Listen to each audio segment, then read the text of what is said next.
আসসালামু আলাইকুম। এই পৃথিবীর সর্বশ্রেষ্ঠ মানব এবং সর্বশ্রেষ্ঠ রাসূল হচ্ছে হযরত মুহাম্মদ সাল্লাল্লাহু আলাইহি ওয়াসাল্লাম এবং প্রত্যেকটি মুসলমানের উচিত রাসূলের আদর্শকে ফলো করা। তো রাসূলের জীবনী নিয়ে 1976 সালে একটি মুভি রিলিজ হয়েছিল এবং এই মুভিটির নাম হচ্ছে দ্য মেসেজ। এটি এমন একটি ইসলামিক মুভি যেটি ডক্টর জাকির নায়েক পর্যন্ত সাজেস্ট করেছেন। জাকির নায়েক নিজের মুখে বলেছেন তিনি এর থেকে ভালো সিনেমা আর কখনোই দেখেননি। আপনার দ্বিতীয় প্রশ্নটা ছিল মেসেজ সিনেমাটা নিয়ে। আমি এই সিনেমাটা দেখেছি। এই সিনেমাটা তখন বানানো হয়েছিল খুবই সুন্দরভাবে, আর আমি বলবো যে ইসলামিক লাইনের সিনেমার মধ্যে এটা একটা শ্রেষ্ঠ সিনেমা। কারণ এই সিনেমাতে নবীজির চেহারা দেখানো হয়নি, এর পাশাপাশি মেয়েদের পর্দার বিষয়ে যথাযথ খেয়াল রাখা হয়েছে। এই সিনেমাতে নবীজির কোনো চেহারাও দেখানো হয়নি এবং তার কণ্ঠও শোনানো হয়নি। শুধুমাত্র ক্যামেরার অ্যাঙ্গেলের মাধ্যমে এবং নবীজির আশেপাশে গুরুত্বপূর্ণ কয়েকটি চরিত্রের মাধ্যমে পুরো সিনেমাটি উপস্থাপন করা হয়েছে এবং এই সিনেমাতে বদর যুদ্ধ এবং উহুদ যুদ্ধের কাহিনী খুবই ভালোভাবে তুলে ধরা হয়েছে। তো যারা মুসলমান রয়েছেন তাদেরকে অবশ্যই এই ভিডিওটি শেষ পর্যন্ত দেখতে হবে। গ্যারান্টি দিচ্ছি এই ভিডিওটি দেখলে রাসূলের জীবন সম্পর্কে আপনি অনেক কিছু জানতে পারবেন। তো সিনেমার শুরুতে ইসলামের প্রাথমিক অবস্থাকে দেখানো হয় এবং তখন কাবার দেখাশোনার দায়িত্ব ছিল কুরাইশ বংশের লোকদের কাছে, কিন্তু তারা আল্লাহর প্রদর্শিত পথ ছেড়ে মূর্তি পূজারী হয়ে গিয়েছিল। এর পরের দৃশ্যে মক্কার কিছু ব্যবসায়ী এবং আবু সুফিয়ানকে দেখানো হয়। তারা তাদের মূর্তি পূজা নিয়ে বেশ খুশি ছিল, কারণ তখন তাদের মূর্তি পূজার ব্যবসা বেশ ভালো চলছিল। সে সময় মক্কার ব্যবসায়ীরা কাবার মধ্যে বিভিন্ন মূর্তি রেখেছিল। তো এরপরে আমরা মহানবীর চাচা আবু তালেবকে দেখতে পাই। সেই সময় আবু তালেবের সাথে দেখা করতে আসে নবীজির পালিত পুত্র জায়েদ। জায়েদ আবু তালেবকে জানায় নবীজি 3 দিন যাবৎ গুহাতে ধ্যানরত অবস্থায় রয়েছেন। এটা শুনে আবু তালেব নবীজির জন্য অনেক চিন্তিত হয়ে পড়েন এবং আবু তালেব নবীজিকে অনেক ভালোবাসতেন এবং সবসময় নবীজিকে কাফেরদের হাত থেকে রক্ষা করতেন। কয়েকদিন পরে হেরা গুহাতে নবীজির কাছে জিব্রাইল আলাইহিস সালাম আসেন এবং তখন জিব্রাইল আলাইহিস সালাম আল্লাহর বাণী নিয়ে এসেছিলেন। এরপর যখন নবীজি বাণী গ্রহণ করলেন এবং বাসায় ফিরে আসলেন, তখন নবীজির পালিত পুত্র জায়েদ সবাইকে বলতে থাকে রাসূল সাল্লাল্লাহু আলাইহি সাল্লাম নবুয়ত পেয়েছেন এবং তখন আবু তালেব জায়েদকে সতর্ক করে এই কথাটি যেন সবাই জানতে না পারে। এই বিষয়টি অনেক মানুষ জেনে গেলে তারা নবীজির ক্ষতি করতে পারে এবং তখন নবীজি গোপনে ধর্ম প্রচার করতে থাকে। কিন্তু এই কথাটি কুরাইশ বংশের নেতা আবু জাহেলের কানে পৌঁছে যায়। এরপর আবু জেহেল এবং আবু সুফিয়ান সহ বেশ কয়েকজন নেতা নবীজির চাচাকে এসে বোঝাতে থাকে। তারা নবীজির চাচা আবু তালেবকে বোঝাতে থাকে যে তার ভাতিজা যেন এই নতুন ধর্ম প্রচার থেকে বিরত থাকে, কারণ এটি একত্ববাদের ধর্ম আর এই ধর্ম প্রচার হলে তাদের মূর্তি পূজার ব্যবসা থাকবে না। সেই সময় তারা নবীজিকে অর্থ সম্পদের লোভ দেখায়, কিন্তু নবীজি তার চাচার মাধ্যমে ওই সব নেতাদেরকে জানিয়ে দেয় যে নবীজির এক হাতে যদি সূর্য আর এক হাতে যদি চন্দ্র দিয়ে দেওয়া হয় তারপরও তিনি এই ধর্ম প্রচার থেকে বিরত থাকবেন না।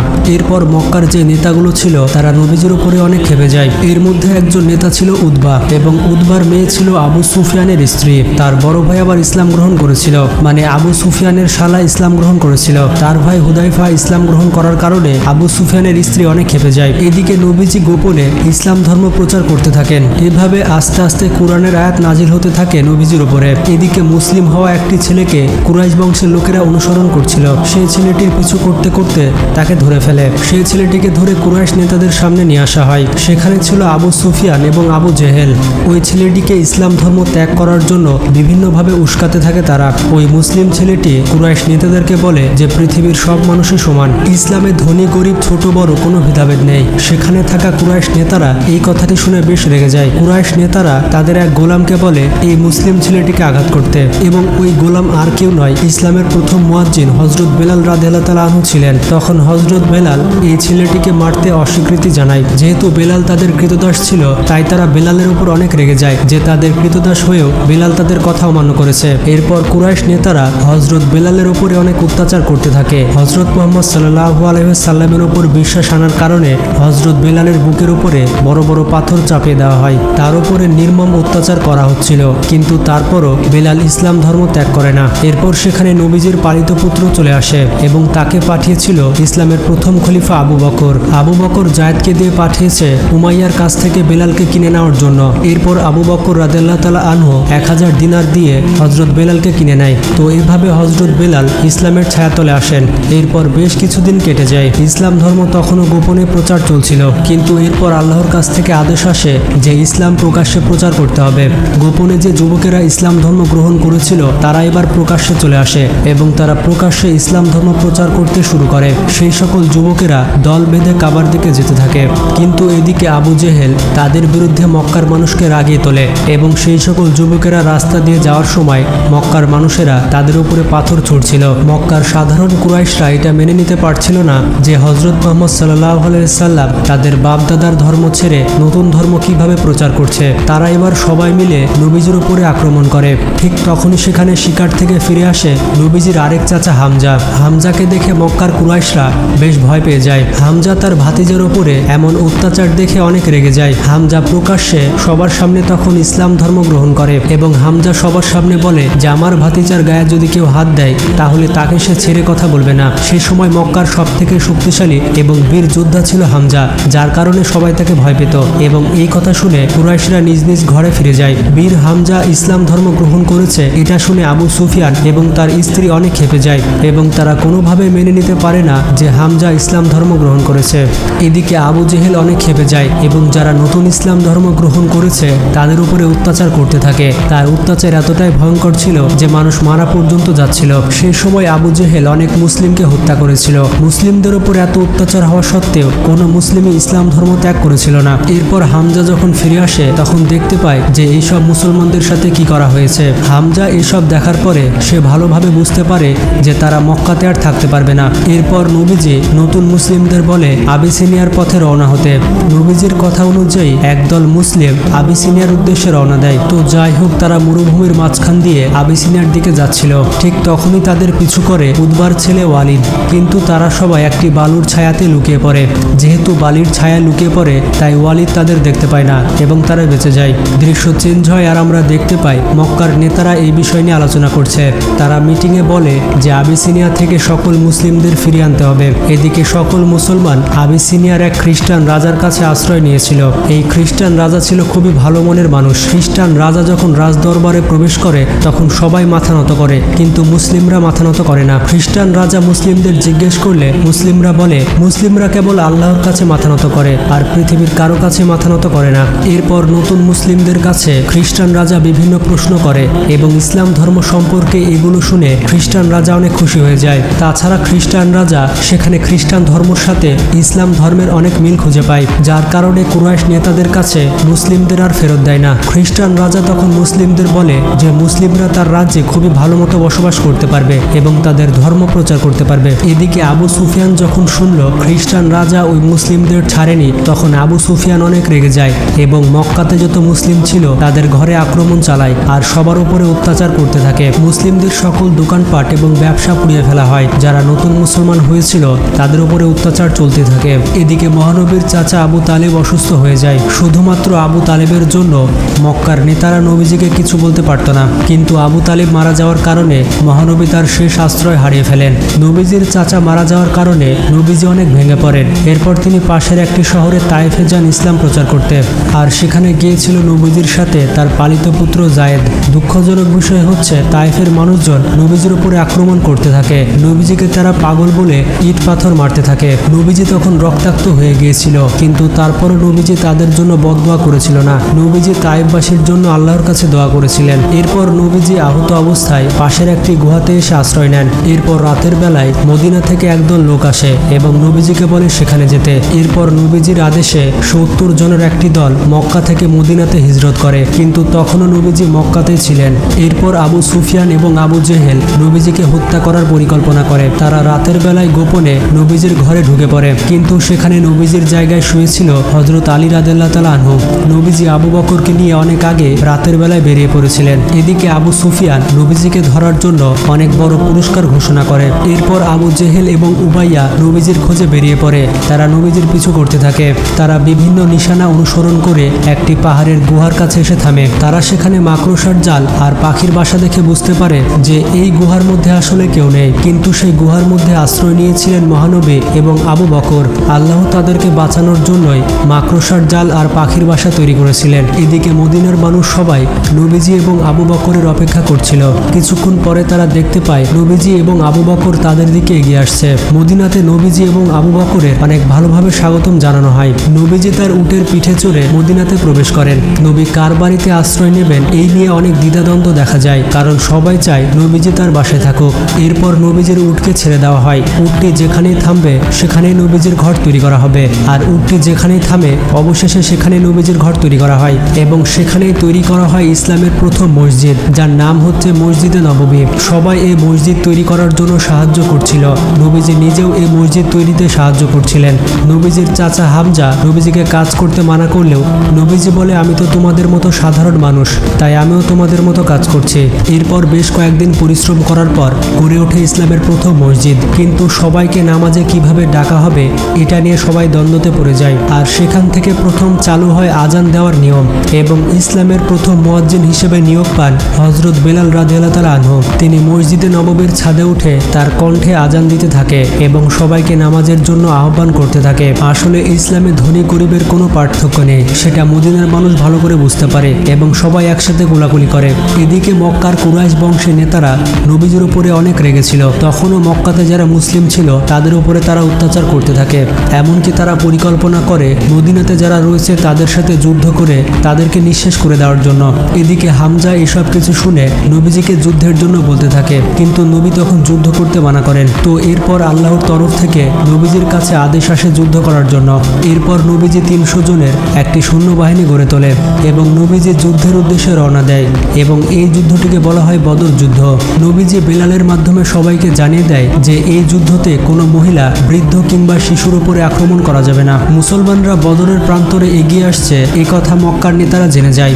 মক্কার কুরাইশদের নেতা আবু জেহেলও তার সৈন্যবাহিনী প্রস্তুত করতে থাকে। তো এরপর মক্কার কুরাইশ নেতারা মুসলমানদের বিরুদ্ধে 1000 জন সৈন্য নিয়ে আসে। এদিকে আবু সুফিয়ান বুঝতে পারে যে মুসলমানদের সাথে যুদ্ধ করলে তার ব্যবসায় ক্ষতি হতে পারে, তাই আবু সুফিয়ান তার দল নিয়ে সেখান থেকে চলে যায়। আবু সুফিয়ান তাদেরকে ধোঁকা দিয়েছে এটা যখন মক্কার নেতারা জানতে পারে তখন তারা বিচলিত হয়ে পড়ে, কিন্তু তারপরও তারা যুদ্ধের জন্য প্রস্তুতি নেয়। পরবর্তী দিন সকাল না হতে মুসলমানরা বদরে চলে আসে। মুসলমানরা যখন দেখতে পেল যে তাদের শত্রু দলে 1000 জন সৈন্য রয়েছে তখন তারা প্রথমে ভয় পেয়ে যায়, কিন্তু যেহেতু আল্লাহর নির্দেশ আছে তাই মুসলমানরা যুদ্ধে নেমে পড়ে। তো যুদ্ধ শুরু হওয়ার আগে উতবা এবং তার ছেলে ওয়ালিদ এগিয়ে আসে এবং তাদের সাথে এগিয়ে আসে আরও একজন। এদিকে মুসলমানদের পক্ষ থেকে হামজা এবং আলী এগিয়ে আসেন। তবে এখানে হযরত আলীর চেহারা না দেখালেও তার বিখ্যাত 2 মাথার তলোয়ার দেখানো হয় এবং তাদের মধ্যে মৌলযুদ্ধ শুরু হয়। এই মৌলযুদ্ধে উতবা হামজার কাছে পরাজিত হয়। এদিকে হযরত আলী উতবার ছেলেকে মেরে ফেলে। মুসলমানদের পক্ষ থেকে একজন আহত হলেও সে কুরাইশ সৈন্যকে মেরে ফেলে। তো এবার শুরু হয়ে যায় আসল বদর যুদ্ধ। এই বদর যুদ্ধে মুসলমানরা অনেক বীরত্বের সাথে যুদ্ধ করে। আর বদর যুদ্ধের কাহিনী আপনারা কম বেশি সকলেই জানেন। 1000 জন সৈন্যের বিরুদ্ধে 300 জন সৈন্য কিভাবে যুদ্ধ করেছিল তা দেখার মতো ছিল এবং সেই যুদ্ধতে হযরত বেলাল তার অত্যাচারী শাসক উমাইয়াকে মেরে ফেলে। এদিকে কুরাইশ বংশের নেতা আবু জেহেল এই যুদ্ধে মারা যায়। আবু জেহেল যখন মারা যায় তখন কুরাইশ সৈন্যরা ভয় পেয়ে যায় এবং তারা পিছু হটতে থাকে এবং অবশেষে এত কম সংখ্যক সৈন্য নিয়ে মুসলমানরা জয়লাভ করে। এদিকে মক্কার কুরাইশদের ঘরে হাহাকার নেমে আসে। এই যুদ্ধে মারা গিয়েছিল আবু সুফিয়ানের স্ত্রীর বাবা উতবা, যাকে হযরত হামজা মেরেছিল। আবু সুফিয়ানের স্ত্রী হামজার উপরে অনেক রেগে যায় এবং সে তার বাবার মৃত্যুর প্রতিশোধ নেওয়ার জন্য প্রতিজ্ঞা করে। এদিকে মুসলমানরা সুখে শান্তিতে মদিনাতে বসবাস করছিল। বেলাল যখন আজান দিত তখন সকল মুসলিমরা তাদের কাজ ফেলে নামাজ পড়তে আসত এবং তখনই মদিনাতে প্রবেশ করে একজন বণিক। সে নগরীতে প্রবেশ করে কাউকে দেখতে পায় না, এমনকি স্বর্ণের দোকানদার তার দোকান খোলা রেখে নামাজ পড়তে গিয়েছিল। এটা দেখে আপনি বুঝতে পারছেন মদিনা নগর কতটা নিরাপদ ছিল। তো পরবর্তীতে আমাদের দেখানো হয় আবু সুফিয়ানের স্ত্রী এমন একজনের খোঁজ পায় যে নিখুঁতভাবে বল্লম ছুটতে পারত। আবু সুফিয়ানের স্ত্রী হামজাকে হত্যা করার জন্য এই ব্যক্তির সাথে চুক্তি করে। তো এরপর বদর যুদ্ধের 1 বছর হয়ে যায়। এরপর কুরাইশরা 3000 সৈন্য নিয়ে উহুদের প্রান্তরে চলে আসে এবং মুসলিমরাও সেই যুদ্ধের জন্য প্রস্তুতি নেয়। ইতিহাসে এই যুদ্ধকে উহুদের যুদ্ধ বলা হয়। এই যুদ্ধ শুরু হওয়ার আগে আবু সুফিয়ানের স্ত্রী ওই লোকটিকে দেখিয়ে দেয় হামজাকে হত্যা করার জন্য। তখন হামজা উহুদের পাহাড়ের কাছে খালিদ বিন ওয়ালিদকে দেখতে পায়। খালিদ বিন ওয়ালিদ তখন কুরাইশদের হয়ে যুদ্ধ করছিল। খালিদ বিন ওয়ালিদের এই সৈন্যদেরকে নজর রাখার জন্য পাহাড়ের ওপরে মুসলমানরা একটি সৈন্যদল তৈরি করে রাখে। তো এরপর শুরু হয়ে যায় প্রচন্ড এক যুদ্ধ। মুসলমানরা বীরের মতো মক্কার কুরাইশদের সাথে যুদ্ধ করছিল। তো এদিকে যুদ্ধ চলছিল আর ওই ভাড়া করা লোকটি হামজার দিকে বল্লম ছুঁড়ে মারে এবং সেই বল্লমের আঘাতে হামজা মারা যায়। তো হামজা শহীদ হয়ে যাওয়ার কারণে মুসলিমরা প্রচন্ড ক্ষেপে যায় এবং তাদের তোপের মুখে পড়ে কুরাইশ বাহিনীরা পিছু হটতে বাধ্য হয় এবং তারা যুদ্ধের ময়দান থেকে পালিয়ে যাচ্ছিল। মদিনার মুসলিম বাহিনীরা ভেবেছিল তারা হয়তো বিজয়ী হয়েছে। এদিকে যারা খালিদ বিন ওয়ালিদকে নজর রাখছিল তারা তাদের কাজে গাফলতি করে এবং কুরাইশরা যে মালপত্র ফেলে যায় সেগুলো নিতে চলে যায় ওই মুসলিমরা। খালিদ বিন ওয়ালিদ এই সুযোগটি কাজে লাগান এবং উহুদের পাহাড় ঘুরে এসে মুসলিমদেরকে পেছন থেকে আঘাত করে। যেহেতু মুসলিমদের উপরে দুই দিক থেকে আক্রমণ হয়ে যায়, তাই তারা দিশেহারা হয়ে যায়। একে একে অনেক মুসলিম কুরাইশদের হাতে শহীদ হতে থাকে। খালিদ বিন ওয়ালিদের বুদ্ধিতে যুদ্ধের পরিস্থিতি পুরো পাল্টে যায়। এদিকে মুসলিম বাহিনী পালিয়ে গিয়ে উহুদের পাহাড়ের পেছনে আশ্রয় নেয় এবং এই যুদ্ধে জয়লাভ করে কুরাইশ বাহিনী। এদিকে আবু সুফিয়ানের স্ত্রী যুদ্ধের ময়দানে পড়ে থাকা হামজার কাছে আসে এবং অবাক করা বিষয়টি হচ্ছে সে নিজের হাত দিয়ে হামজার বুক চিরে ফেলে এবং হামজার শরীর থেকে হৃৎপিণ্ড বের করে ফেলে এবং হযরত হামজার লাশের সাথে অনেক খারাপ আচরণ করে আবু সুফিয়ানের স্ত্রী। তো যুদ্ধের পরে এইভাবে কেটে যায় বেশ কয়েক বছর। এরপর মুসলিমরা বিশাল বাহিনী নিয়ে মক্কাতে যায় হজ করতে, কিন্তু তাদের হাতে কোনো অস্ত্রই ছিল না। কিন্তু পথের মধ্যে মুসলিমদের বাধা দেয় খালিদ বিন ওয়ালিদ। তো এরপর রাতের বেলায় মদিনার মুসলমানদের সাথে মক্কার কুরাইশদের একটি চুক্তি হয় এবং এই চুক্তি ছিল 10 বছরের শান্তির চুক্তি এবং এই 10 বছরে মক্কার কুরাইশ এবং মদিনার মুসলমানদের মধ্যে কোনো যুদ্ধ হতে পারবে না। এবং এই 10 বছরকে মুসলমানরা কাজে লাগায়। নবীজি তার বিভিন্ন দূতের মাধ্যমে পুরো পৃথিবীর বিভিন্ন প্রান্তে ইসলামের মেসেজ ছড়িয়ে দেয়। পৃথিবীর বিভিন্ন রাজার কাছে নবীজির পাঠানো দূত যায় এবং তখন নবীজির বিভিন্ন সাহাবী পৃথিবীর বিভিন্ন প্রান্তে ছড়িয়ে পড়ে এবং ইসলাম প্রচার করতে থাকে। এরপর পৃথিবীর হাজার হাজার মানুষ ইসলামের ছায়াতলে আশ্রয় নেয়। তখনকার মানুষ বুঝে গিয়েছিল ইসলাম হচ্ছে শান্তির ধর্ম আর এটি পৃথিবীর শ্রেষ্ঠ ধর্ম। এই ধর্মে মানুষে মানুষে কোনো ভেদাভেদ নেই এবং এই ধর্মে নারী পুরুষের সমান অধিকার দেওয়া হয়েছে। তাছাড়া নারী তার স্বামীর এবং বাবার সম্পত্তির ভাগ পায়, যেটি অন্য কোনো ধর্মে দেখা যায় না। এদিকে বীর যোদ্ধা এইসব সাহাবীদের কথা শুনতে থাকে এবং সাহাবীদের কথা তার অনেক ভালো লেগে যায়। এরপর খালিদ বিন ওয়ালিদ নবীজির কাছে চলে আসে এবং নবীজির কাছে এসে ইসলাম ধর্ম গ্রহণ করে। খালিদ বিন ওয়ালিদ নবীজিকে বলে, যেই তলোয়ার দিয়ে আজ পর্যন্ত মুসলমানদের বিরুদ্ধে সে যুদ্ধ করেছে, এখন সেই তলোয়ার মুসলমানদের হয়ে যুদ্ধ করবে। এদিকে মক্কার কুরাইশরা 10 বছরের শান্তি চুক্তি ভেঙে ফেলে এবং তারা মুসলমানদের প্রতি আক্রমণ করে দেয়। এবার আবু সুফিয়ান মদিনাতে এসে মুসলমানদের সাথে আবারও চুক্তি করতে গেলে সকল মুসলমান আবু সুফিয়ানের দিক থেকে মুখ ফিরিয়ে নেয়। এরপর কয়েক বছর কেটে যায় এবং নবীজি 10,000 সৈন্য নিয়ে মক্কা বিজয়ের জন্য আসে। মক্কার নেতারা জেনে যায় যে নবীজি তাদের দিকে এগিয়ে আসছে 10,000 সৈন্য নিয়ে। তখন মক্কার নেতারা ভাবতে থাকে নবীজি হয়তো তাদের উপরে ভয়ঙ্কর প্রতিশোধ নেবে। তখন আবু সুফিয়ান বুঝতে পারে তার সামনে ভয়ঙ্কর বিপদ রয়েছে। আবু সুফিয়ান গোপনে নবীজির কাছে চলে আসে এবং নবীজির কাছে এসে কনফেস করে আর ইসলাম ধর্ম গ্রহণ করে ফেলে। ইসলামের এত বিরোধিতা করার পরেও নবীজি তাকে মাফ করে দেয়। এই কারণে রাসূলকে বলা হয় পৃথিবীর শ্রেষ্ঠ মানব। তো যাই হোক, পরবর্তী দিন সকালে নবীজি 10,000 সৈন্য বাহিনী নিয়ে মক্কা শহরে প্রবেশ করে। কোনো রকম বাধা এবং রক্ত না ঝরিয়ে তিনি মক্কা শহরকে জয় করেন আর ইতিহাসে এটিকে বলা হয় মক্কা বিজয়। কুরাইশরা হয়তো ভেবেছিল তারা আর নবীজির কাছ থেকে মুক্তি পাবে না, কিন্তু মক্কাতে প্রবেশ করার পর নবীজি সকল সাধারণ কুরাইশদের মাফ করে দেয়। এরপর নবীজি তার উট থেকে নেমে সোজা কাবা ঘরের ভেতরে ঢুকে যান। তখন কাবা ঘরের ভেতরে রাখা ছিল 360টি দেবতা। নবীজি এক এক করে সকল মূর্তি ভেঙে ফেলেন এবং এরপরে বেলাল কাবা শরীফের উপর উঠে যায় এবং আজান দিতে থাকে। তো এর পরের দৃশ্যে আমরা দেখতে পাই বিদায় হজ। সেই সময় বিদায় হজে অনেক মানুষের সমাবেশ হয়েছিল। নবীজি তাদের সামনে বিদায় ভাষণ দেন। তিনি সকল মানুষের উদ্দেশ্যে শেষ ভাষণ দিয়েছিলেন। সেই ভাষণে নবীজির শেষ কথা ছিল, তোমরা ততদিন পর্যন্ত ইসলাম থেকে বিচ্যুত হবে না যতদিন পর্যন্ত তোমরা কোরআনকে এবং আমার সুন্নতকে আঁকড়ে ধরে থাকবে। সেই সময় নবীজির রেখে যাওয়া 1 লক্ষ সাহাবী থেকে বর্তমানে তৈরি হয়েছে প্রায় 250 কোটির বেশি মুসলমান এবং আগামী কয়েক বছরের মধ্যে ইসলাম হবে পৃথিবীর সব থেকে বড় ধর্ম এবং শ্রেষ্ঠ ধর্ম। তো আশা করি দ্য মেসেজ মুভি থেকে আপনারা অনেক কিছু জানতে পেরেছেন এবং শিখতে পেরেছেন। তো ইসলামকে সারা পৃথিবীতে ছড়িয়ে দেওয়ার জন্য নবীজি এবং মুসলমানরা কত কষ্ট করেছে তা তো আপনারা দেখতে পেলেন। তো যারা আল্লাহকে এবং রাসূলকে ভালোবাসেন তারা অবশ্যই আমাদের চ্যানেলটি সাবস্ক্রাইব করবেন এবং এই ভিডিওটি তৈরি করার মূল উদ্দেশ্য হচ্ছে আপনাদের রাসূলের জীবন সম্পর্কে অবগত করা। আপনারা চাইলে অরিজিনাল মুভিটি দেখতে পারেন। অরিজিনাল মুভিতে আপনি আরো ভালো মতো কাহিনী বুঝতে পারবেন। তো ভিডিওটি ভালো লাগলে বন্ধুদের সাথে শেয়ার করতে পারেন এবং যেমনটা আমি সবসময় বলি, আপনারা যতই ব্যস্ত থাকুন না কেন নামাজ পড়তে কিন্তু অবশ্যই ভুলবেন না, কারণ নামাজ হচ্ছে জান্নাতের চাবি। ভালো থাকবেন, নিজের খেয়াল রাখবেন। আল্লাহ হাফেজ।